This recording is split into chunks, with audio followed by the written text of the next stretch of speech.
ভাবছেন হঠাৎ করে এত বড় সুটকেস নিয়ে রেডি শেডি হয়ে কোথায় যাচ্ছি? হ্যাঁ হ্যাঁ, নিশ্চয়ই বলবো। আপনাদেরকে না বলে কোথায় বা যাব।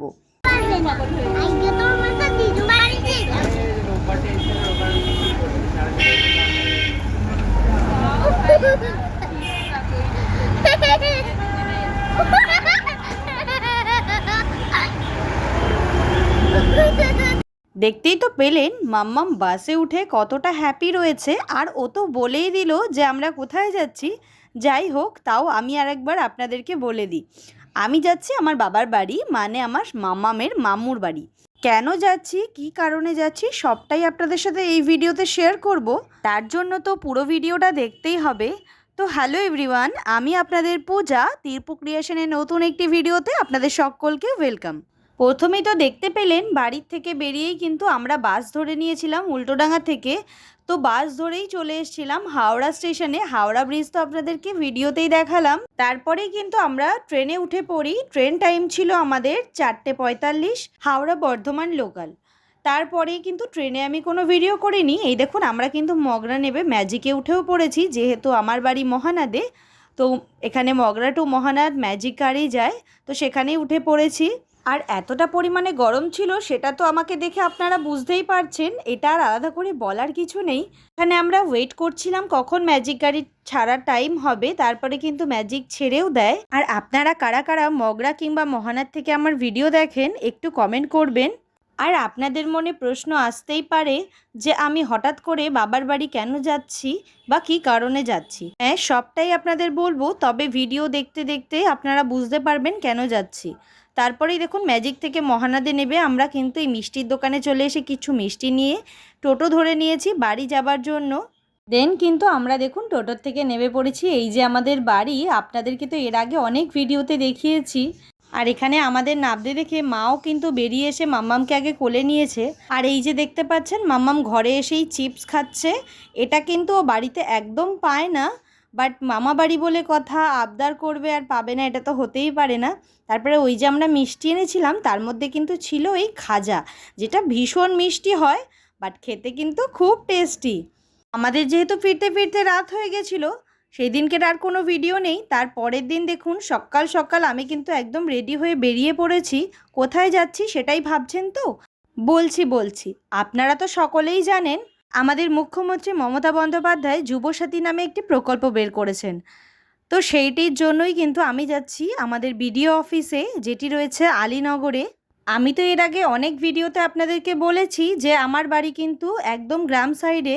তো আপনারা এখানকার মনোরম পরিবেশ দেখে বুঝতেই পারছেন যে আমি ঠিক কতটা গ্রামের ভেতরে থাকি। তারপরে কিন্তু আমি আলীনগরে চলেও এসেছিলাম, অটোর থেকে নেমে পড়েছি। অটো থেকে নেবেই চলে যাচ্ছিলাম বিডিও অফিসের দিকে। এই যে বিডিও অফিস। তারপরেই কিন্তু আমি বিডিও অফিসে এসে আগে ফর্মটা কালেক্ট করে নিয়েছি। এই হচ্ছে আমাদের যুবসাথীর ফর্ম। এই ফর্মটা আমি এখন বসে ফিল আপ করবো, তাই সমস্ত ডকুমেন্ট বের করে নিয়েছি। ফর্মটা ফিল আপ করা আপনাদেরকে আর দেখালাম না, কারণ ফর্মটা বেশ সোজা একটা ফর্ম ছিল, ফিল আপ করে দেখানোর মতো কিছুই নেই। এই হচ্ছে ভিডিওর বাইরের দিকটা। তারপরে কিন্তু ফর্মটা জমা দিয়ে আমি টোটোয় উঠে পড়ি বাড়ি যাওয়ার জন্য, কারণ বাড়িতে কিন্তু অন্য একটি ওকেশন রয়েছে, যেটির জন্যই কিন্তু মূলত আমার বাড়িতে আসা। চলুন বাড়িতে গিয়ে দেখাই কি ওকেশন করে। আমার ব্লগ ছাড়বি? হ্যাঁ, এটা ইউটিউবে ছাড়বো।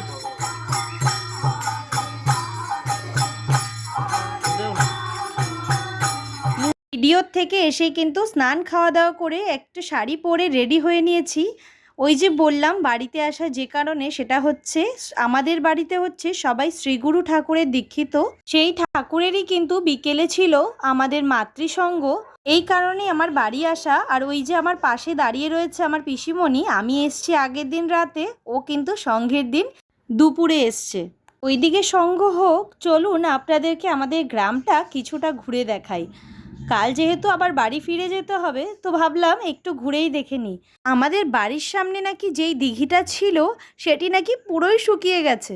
শুকিয়ে গেছে না, শুকনো হয়েছে। এই যে দেখতে পাচ্ছেন মাঠ পুরো, এই যে এইটি, শুনলাম এটাকে নাকি আরো গভীর করা হবে। আচ্ছা, এই পুকুরটার নাম আপনাদেরকে বলি, এই পুকুরের নাম কিন্তু খাপ পুকুর। যারা মহানাদ থেকে আমার ব্লগটা দেখছেন তারা নিশ্চয়ই নাম শুনে থাকবেন। আর দেখুন আমি খালি ভাবছি এত গভীর একটা পুকুর শুকিয়ে যাওয়ার পর ঠিক কেমন লাগছে দেখতে। পুকুর থাকাকালীন তো এই জায়গায় আমরা আসতেই পারতাম না। যতই পুকুরের ভেতরে হেঁটে যাচ্ছি, ওপরটা শুকনো থাকলেও ভেতরটা কিন্তু বেশ নরম, কাদার মধ্যে পা ঢুকে যাচ্ছিল। আর এখানে একটি মজার কথা বলি, বরমশাই বলল তুমি চলো, পড়ে গেলে আমি তোমায় ধরবো, আর আমি পড়ে গেলে তুমি ধরবে। বেচারা নিজে যেই দেখেছে ঢুকে যাচ্ছে, আমাকে কাদার মধ্যে ফেলে দিয়ে চলে আসলো। দেখুন তো কেমন লাগে, এখন কি করা যায় ওকে নিয়ে। আর আমার পা হাত পার অবস্থা দেখুন, কিভাবে পাক মাটি লেগে গেছে। ওপরটা যতই শুকনো লাগুক না কেন, ভেতরটা কিন্তু এখনও নরম রয়েছে। এত বড় একটা পুকুর, আপনারা তো জায়গাটা থেকে বুঝতেই পারছেন পুকুরটা কত বড়। চলুন এবার বাড়ির দিকে নিয়ে যাই, কারণ সঙ্ঘ শেষের পথে। হ্যাঁ, যা ভেবেছিলাম তাই, বাড়ি এসে দেখি সঙ্ঘ একদম শেষের পথে। তারপরেই কিন্তু সকলকে প্রসাদের বাটি আমি দিয়ে দিচ্ছিলাম। তারপরে এখানে দেখুন মাম্মামকেও একটা প্রসাদের বাটি দিয়ে দিয়েছি। তারপরে সকলকে বাটি দেওয়া হয়ে গেলে এই দেখুন সবাই কিন্তু প্রসাদ নিয়ে নিচ্ছে। সবাইকে প্রসাদ দেওয়া হচ্ছে, কত লোক হয়েছে দেখেছেন। তারপরে দেখুন সবাই যেমন প্রসাদ নিচ্ছে, এখানে আমার মাম্মামও কিন্তু বসে বাটিতে করে প্রসাদ খাচ্ছে। সব প্রসাদ কিন্তু বিতরণ করা হয়ে গেছে। এবার আমরা যারা বাড়িতে আছি তারাই কিন্তু প্রসাদ নেব। চলুন আপনাদেরকে শ্রীগুরু ঠাকুরের দর্শন করিয়ে নিয়ে আসি। এই যে দেখছেন আমাদের এখানে ঠাকুর বসেছিল। যেহেতু আমি বাড়ি ছিলাম না, বললাম তো ভিডিওতে গিয়েছিলাম, সেই কারণে প্রথম দিকে দেখাতে পারিনি। এসেই দেখি সঙ্ঘ আরম্ভ হয়ে গেছে, তাই আপনাদেরকে শেষেই কিন্তু দেখিয়ে দিলাম। সবাই একটু শ্রীগুরু জয় বলে দেবেন। তারপরে দেখুন সঙ্ঘ কমপ্লিট হয়ে যেতে যেতে কিন্তু সন্ধে হয়ে গিয়েছিল। তারপরেই আমরা রেডি হয়ে নিয়েছিলাম, কারণ আমাদের বাড়ির কাছেই প্রতি বছর শিবরাত্রির মেলা হয়। তো সেই মেলাতেই আমরা যাব, যে মেলাটি শিবরাত্রি থেকে শুরু হয়, একদম দোলের আগের দিন পর্যন্ত কিন্তু থাকে। তো দেখুন বাড়ির থেকে বেরিয়েই টোটো ধরে নিয়েছি সেই মেলাতে যাব বলে। এই দেখুন মেলার কাছে কিন্তু চলেও এসছি। এই যে মন্দিরটি দেখতে পাচ্ছেন, এটি কিন্তু একটি শিব মন্দির, যেই শিব ঠাকুরের নাম হচ্ছে জটেশ্বর বাবা। শিব মন্দিরটি কিন্তু খুব জাগ্রত, আর এই শিব মন্দিরের জন্যই কিন্তু এখানে এই মেলাটি বসে প্রতি বছর। তারপরে মা এই যে সোনাকে এই খেলনাটা কিনে দিল, এই হচ্ছে এখানকার মায়ের মন্দির। তারপরে এই দেখুন আমরা কিন্তু জটেশ্বর বাবার মন্দিরে ঢুকলাম। চলুন আপনাদেরকে একটু জটেশ্বর বাবাকে দর্শন করিয়ে নিয়ে আসি। জটেশ্বর বাবার কোনো ভিডিও নেওয়া হয়নি, একটি ফটো ছিল, সেটি আপনাদেরকে দেখিয়ে দিলাম। তারপরেই দেখুন মন্দিরের দালানে মাম্মাম কি সুন্দর খেলা করছে। আর মাম্মামের হাতে যেই খেলনাটি দেখতে পাচ্ছেন, এটি কিন্তু আমার পিসিমণি ওকে মেলার থেকে কিনে দিয়েছে। তারপরে মেলার থেকে আমরা কিছু বাদাম, গুড়কাটি, জিলাপি কিনে নিয়েছিলাম। আর আপনারা তো জানেন আমি ফুচকা খেতে ঠিক কতটা ভালোবাসি, তো বেরিয়েই কিন্তু ফুচকা খেয়ে নিচ্ছিলাম। আর এই যে বরমশাই টক জল ছাড়া খাবে, তাই ওকেও একটা খাইয়ে দিলাম। তারপরে কিন্তু আরও অনেক কিছু খাওয়া হয়েছে, যদিও সেগুলোর ভিডিও করা হয়ে ওঠেনি। তারপরে তো জানেন মাম্মাম এই ধরনের গাড়ি দেখলে ও তো উঠবেই, তো ওকে কিছুক্ষণ এই গাড়িতে চড়িয়ে নিয়েছি। তারপরে কিন্তু ওর গাড়ি চড়া হয়ে গেলে আমরা সেখান থেকে বেরিয়ে এসি বাড়ি যাবার জন্য। অনেকটা রাত হয়ে গেছিলো, প্রায় রাত 9টা বেজে গেছে। এই যে আমরা ওখান থেকে টোটো ধরে নিয়েছি, এবার আমরা বাড়ির দিকে যাচ্ছি। এই যে বাড়িতে সবাই চলে এসছে, আর মাম্মাম তো ওর খেলনা নিয়েই খেলতে ব্যস্ত। নতুন খেলনা যেহেতু পেয়েছে তাই খুব এক্সাইটেড। তারপরে রাতে আর কোনো ভিডিও করিনি। এই দেখুন পরের দিনকে আমরা তো বাড়ি যাব দুপুরবেলা, সেই কারণে সকালবেলা দেখতে গাছ মা লাগিয়েছে সেগুলোই আমি আর আমার পিসিমণি দেখতে চলে এসেছি। এই যে একটা বেগুন তুলেছে, দেখুন বেগুনটা কিন্তু একদম কানা পোকা ধরা। তারপরেই দেখুন টমেটো গাছে কি সুন্দর কাঁচা টমেটো হয়ে রয়েছে।